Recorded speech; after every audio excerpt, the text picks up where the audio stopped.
कोई भी इंसान इस धरती पर बुरे कर्म करना नहीं चाहता, लेकिन उससे हो जाता है। ऐसा कुछ लोग कहते हुए सुनाई पड़ते हैं आपको समाज में। तो बुरा कर्म ऐसे नहीं हो जाता। देखिए, कोई जब आदमी इस संसार में पैदा होता है तो वो इनोसेंट होता है, निर्दोष होता है। धीरे धीरे वो बड़ा होता है, तो बड़ा होता है तो अपने दोस्तों की संगत में आता है और अन्य लोगों के प्रभाव में आता है। फिर जिस प्रकार के लोगों की संगत में आता है, जिस प्रकार की पुस्तकों का वो अध्ययन करता है, उससे उसका दिमाग बनता, उसके विचार बनते हैं। क्योंकि भगवान ने हमें दोनों चीज़ें हमारे सामने प्रस्तुत करते हैं, तो जिनके हम ज़्यादा नज़दीक होते हैं वैसे ही हमारे विचार बनते जाते हैं। और हम न चाहते हुए भी कभी कभी गलत कर्म कर बैठते हैं। अगर हमें ऐसे गलत कार्यों से बचना है तो हमें अपने संगत को अच्छा बनाना होगा। काम, क्रोध, लोभ, मोह ये बहुत बड़े दुर्गुण माने गए हैं इंसान के। और कोई भी आदमी, उसके पिता माता सब उसको अच्छा ही करने के लिए बोलते हैं। इवन जब वो स्कूल में जाता है, विद्यालय में जाता है, तो उसके अध्यापक गण, उसके गुरुजन भी कहते हैं कि ये काम करो, ये ना करो, ये काम करो, ये ना करो। लेकिन आदमी वही काम, क्रोध, लोभ, मोह वो अपने शक्तियों में आकर के, घमंड में आकर के वो काम करता जाता है, अपने संगत गड़बड़ कर लेता है। और एक समय आता उसको लगता है कि मैं ही जो कर रहा हूँ वही सही है। और जब इंसान कोई ऐसा सोचने लगता है कि जो काम मैं कर रहा हूँ वही सत्य है, तो वो जो कुछ करता फिर उसको आभास नहीं होता, उसको यह भान नहीं होता कि हमें यह काम करना चाहिए कि नहीं करना चाहिए। तो भगवान तो आपके पास दोनों स्थितियां भेजते हैं, दोनों स्थिति उत्पन्न करते हैं, लेकिन हम उस गलत काम को तो कर जाते हैं जो हमें करने के लिए कोई नहीं कहता।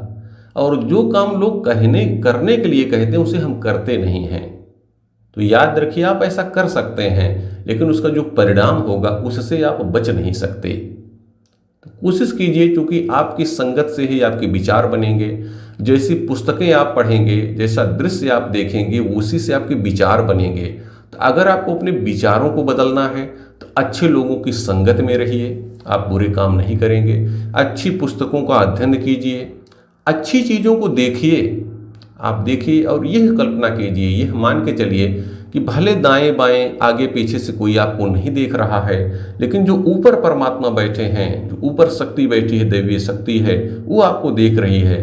इसको आप कोई भी रूप दे दीजिए, कोई भी नाम दे दीजिए, अल्लाह दीजिए, ईसा मसीह, किसी भी आप धर्म के हैं, लेकिन जो कोई एक शक्ति है जिसको आप प्रकृति कह लीजिए, तो प्रकृति आपके साथ न्याय हमेशा करती है। जैसा आप कर्म करेंगे वैसा आपको फल मिलेगा। लेकिन चूंकि आदमी जानबूझकर कर्म गलत क्यों कर जाता है, वो एक्चुअली उस समय उसके दिमाग में आता है कि मैं जो कर रहा हूँ वो सत्य है, क्योंकि उसकी सोच ऐसी बन गई, उसके दोस्तों ने या जो भी ऐसा कुछ उसकी संगत रही, उसके दिमाग में वो बैठ जाता है कि मैं जो कर रहा हूँ वही सत्य है।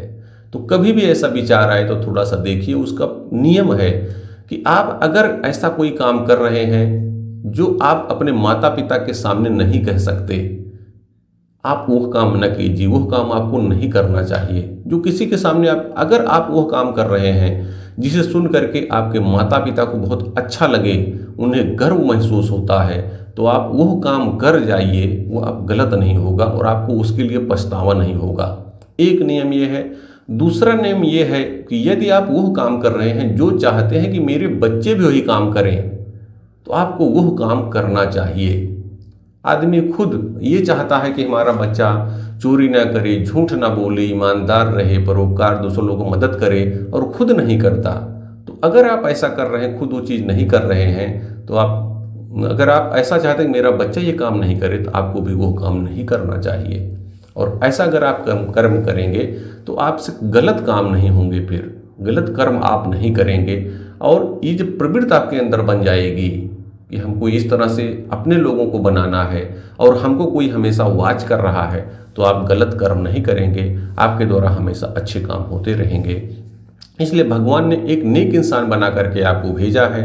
आपके अंदर अपार गुणों को उन्होंने भरा है, इसलिए उनके प्रति कृतज्ञता का भाव अपनाइए और अपने जीवन को बेहतर से बेहतरीन बनाइए। याद रखिए हमेशा कि ऊपर वाले न कभी भूलते हैं, आपके कर्मों को, अच्छे और बुरे कर्मों को न कभी भूलते हैं, न भूल करते हैं। उचित समय आने पर वो उसका फल अवश्य देते हैं।